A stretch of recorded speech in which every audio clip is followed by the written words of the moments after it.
And we take a break from covering the ongoing hostage situation in Afghanistan, where thousands of American LPRs have been left behind, to focus on the tax bill that was unveiled yesterday in the House with Alfredo Ortiz of the Job Creators Network, great sponsor of the show. And you want to go to jcnbustour.com, jcnbustour.com, because Alfredo's going on the road to tell small businesses about this. Good morning, Alfredo.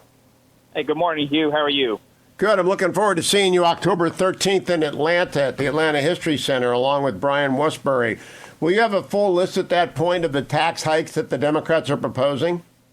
Well, I hope so, but I don't think they actually ever do stop, though, do they? I mean, somebody's got to fund the not only $3.5 trillion House spending bill, but I think estimates have it up to about $5 to $5.5 trillion, Hugh. Yesterday was $2 trillion in tax hikes. That's not enough.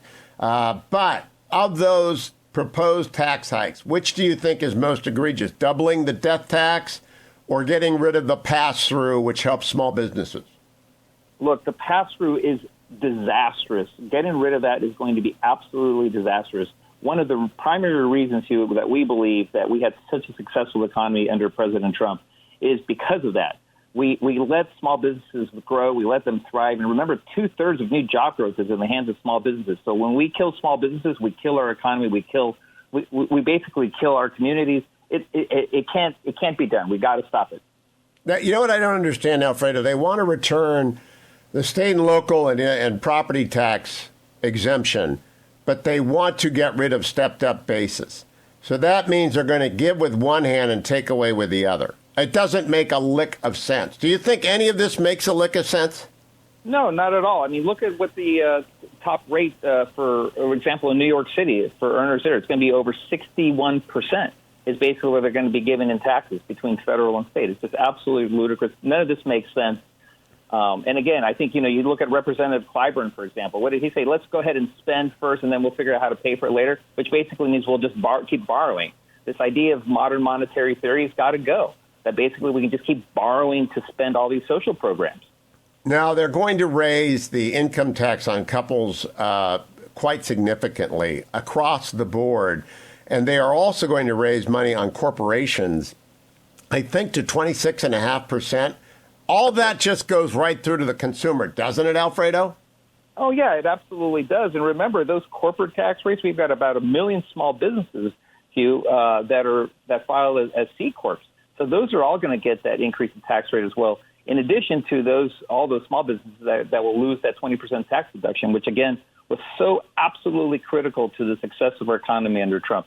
Let's pause on that for a moment. If you are a subchapter S, you are a limited partnership, you got a 20% deduction under the Trump tax bill. They want to get rid of that. That is going to be, it's an enormous hit on people, Alfredo. Do those folks know that they've got targets on their back?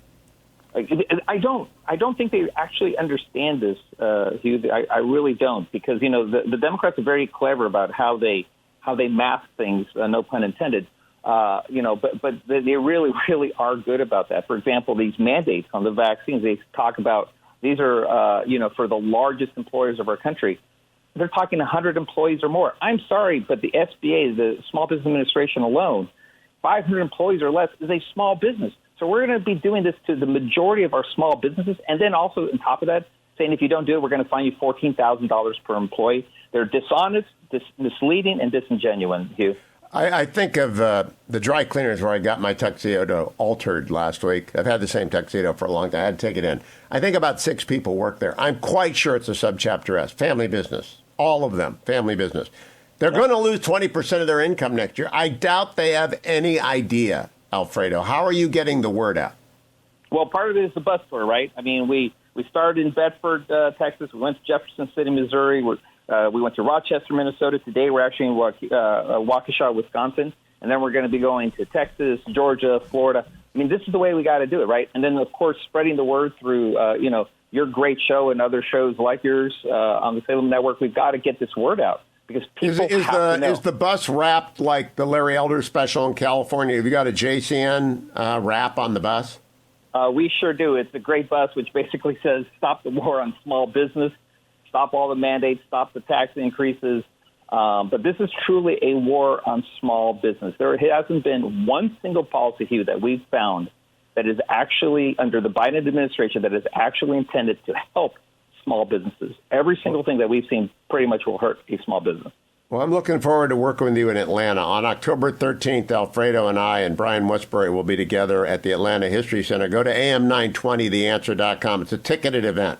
Most of what Alfredo does is for free, but this is a ticketed event. You have to come in and pay the piper at the door because Brian Westbury is going to walk through the entire economic analysis. Then Alfredo and I will be talking about politics. Head over to am920theanswer.com and then go to jcnbustour.com to find out where Alfredo is going to be. Go sign up, become part of the defense team, part of the secondary to intercept these tax increases, become like the Browns, become like John Johnson III. Get back there and get in the way of these tax hikes. I'll be right back, America. Thank you, Alfredo.